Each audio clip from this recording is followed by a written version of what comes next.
Hey guys, and welcome to my channel, Siriana Tarot. This is going to be a reading for Pisces, Sun, Moon, Rising, and Venus signs. This is a reading from February 15th until February 23rd when we've got the new moon in Pisces. And this is going to be a reading for the dark moon, the fourth quarter waning moon, which comes right after the full moon, which there's so much energy and so much expectation. And, this is when we're like expecting our manifestations to come to light. And sometimes they don't. And we have to go ahead and look at, do that inner work, pull back from the busyness of life, sort of reassess, cleanse our energy. This is a great time to be smudging, you guys, and especially a really good time to do the shadow work and figure out and prepare for this new moon, this potent new moon that's coming up in Pisces. So Pisces, let's go ahead and get into this reading for you. I'm going to ask that you guys go ahead and give this video a thumbs up, hit that subscribe button, comment, share, ring that notification bell. But most of all, Pisces, I want to thank you guys for listening and for being on this journey with me.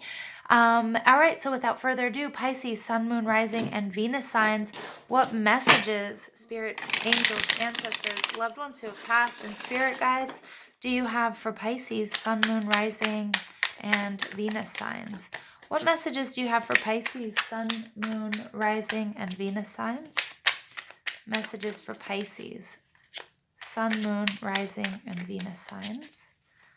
Pisces, Sun, Moon, Rising, and Venus signs.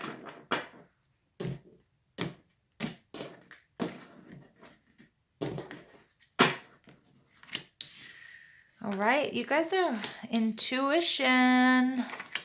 Using your intuition. The High Priestess is also all of my water energies. Wow, and you guys show up in your own reading. All right, your overall energy for this reading is the Nine of Swords. This is get out of your own way, stop overthinking. This person is in a torture device. Stop torturing yourselves. Stop replaying negative things. Stop doing the coulda, woulda, shouldas, what ifs. Okay, what's done is done. Worrying about a situation will not change the outcome, Pisces. So Pisces, you guys are showing up in your own reading here twice, the High Priestess. This is all about you being really intuitive. Some of you might be readers, healers, empaths, and that sort of thing.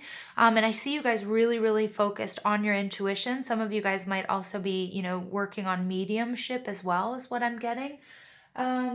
What's holding you back or what's lurking in the shadows? We have this Ace of Cups, more Cancer, Scorpio, Pisces energy.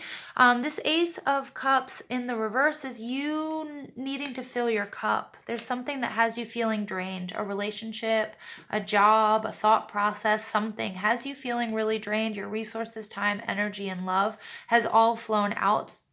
It has all flown out or has all, been used up. So it's time for you to fill your cup. This is a huge blessing from the universe, even in the reverse, right? So, but Pisces, it's time to do some self-care. It's time to heal yourself before you're healing others, okay? What you have to accept or what can't be changed, this is the Eight of Cups. Somebody or you or somebody, remember you can change, you can reverse the energies here for you, or if it's relating to somebody in your energy field or in your life. You had to walk away from something or somebody had to walk away from you. It was for the greatest good of everyone involved, okay? So you have to come to terms with that. You have to understand that. If it was you, you might have walked away from a relationship or a job or a situation or a person, or they might have walked away from you. Again, more Cancer, Scorpio, Pisces energy. Here we go. We have what you need to let go of. This is the Hierophant. This is Taurus energy. It could be a Taurus person. Could be some sort of commitment. Again, we have the Hierophant. He is in the same hand positions as the Magician, something that you had manifested. You may have manifested it, but it may no longer be for your highest good. It could be some sort of contract between you and another person. It could be you and a job. It could be your spiritual journey. It could be you might belong to a certain organization or group, but most of all, it's some sort of contract. It's either verbal or written, right? Some sort of contractual obligation, but it's something that you have manifested or that you really wanted, okay? But it's something that you have to let go of, okay? Hierophant energy can sometimes be a little bit of dogma, so it could be a way of thinking as well, okay? And what you hope to gain, this is you being you again, Pisces, and this is clarity. This is the energy that's coming to you, okay, at the end of this week or before this new moon, is a real sense of clarity about this situation. But Spirit is just reminding you, get out of your own way, okay, quit torturing yourself. So we're going to go ahead and pull an advice card for Pisces, Sun, Moon, Rising, and Venus signs. Pisces, Sun, Moon, Rising, and Venus signs. What advice do we have for Pisces, Sun, Moon, Rising, and Venus signs? Okay, leadership, set your goals. Yeah, awesome. So step into your own power. It's really important that you outline what it is you want to accomplish and what it is that's for your highest good for this new moon that we're having in your own sign. So I love that for you, Pisces. Set your goals. Be really clear on what it is you want, what it is you need, and start making a plan on how you're going to get there. We also have Mercury retrograde coming up on the 16th, so take that into account.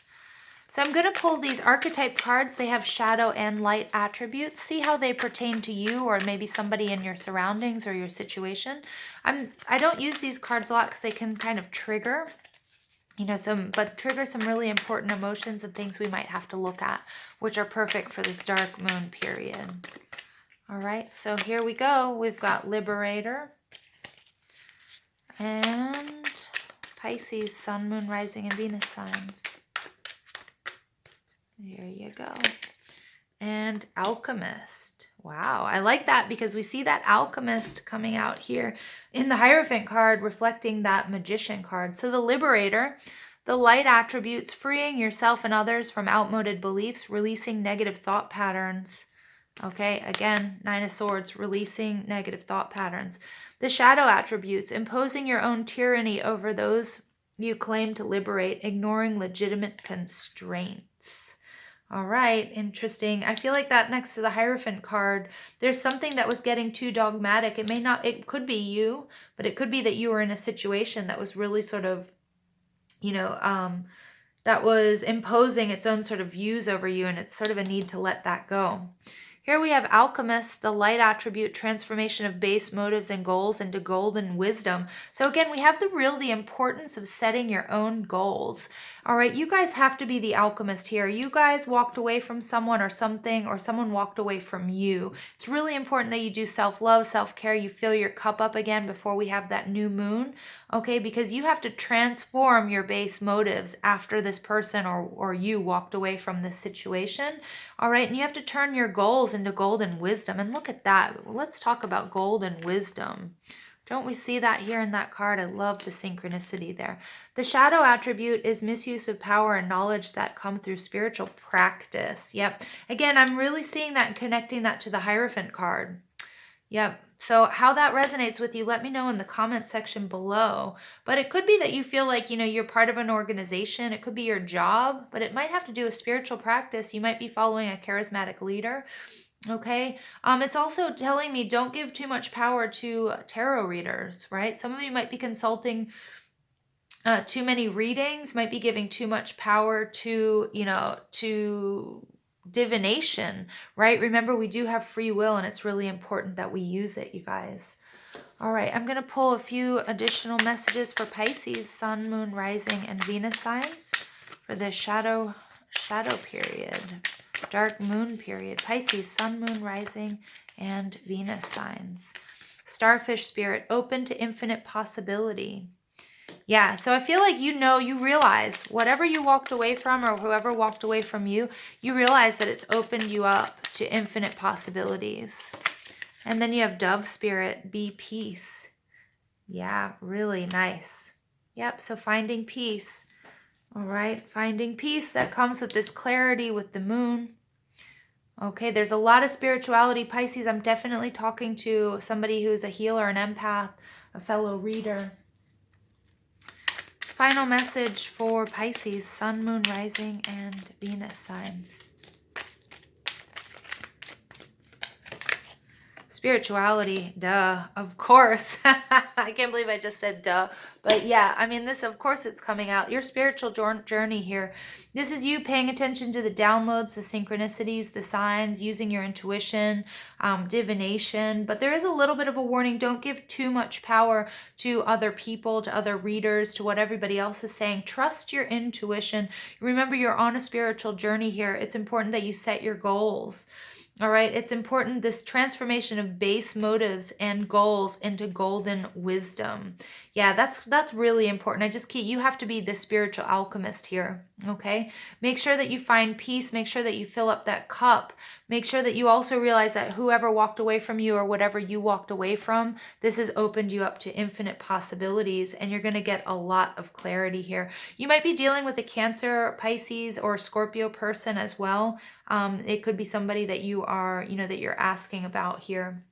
Okay, but it's really important that you free yourself and others from outmoded beliefs and release those negative thought patterns. Okay, and again, I'm getting free yourself from, if you find yourself stuck watching tarot all day or YouTube videos, or if you read and you're reading for yourself, which isn't always recommended, right? And pulling cards and pulling cards and pulling cards, it's time to stop, okay? You need to release yourself from that. All right. And then also try to anchor yourself in more optimistic. Look at your possibilities. Don't look at this as a loss. Look at this this 8 of Cups and this Ace of Cups as a new beginning, right? Going after that 9th cup, going after your wish fulfillment. All right, Pisces, I'm going to leave it there. I hope you guys enjoyed this reading. Don't forget to give this video a thumbs up, hit that subscribe button, comment, share, ring that notification bell. But most of all, you guys, thank you for listening. I love you.